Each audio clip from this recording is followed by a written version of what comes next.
বিসমিল্লাহির রহমানির রহিম। আমাদের জীবনে যত ঝামেলা, কষ্ট, দুর্দশা আছে, বিপদ আছে, প্রায় 90% মানুষ এসে আমাদের বলে ধৈর্য ধরো, ধৈর্য ধরো।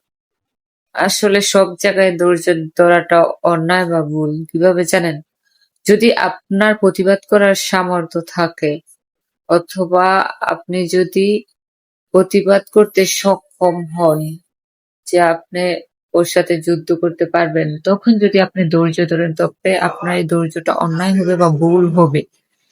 যখন আপনার কোনো হাত থাকবে না, আপনার ওর সাথে বা আপনার বিপরীত পক্ষের লোকের সাথে আপনার যুদ্ধ করাটা বা ফাইট করাটা অথবা মুখে হোক বা যেকোনো প্রতিবাদী কথা হোক, আপনার অবশ্যই অসম্ভব। তখন আপনার কাছে ধৈর্য ধরাটাই প্রধান অবলম্বন, সব জায়গায় না। বোকার কাজ হচ্ছে সব জায়গায় ধৈর্য ধরা।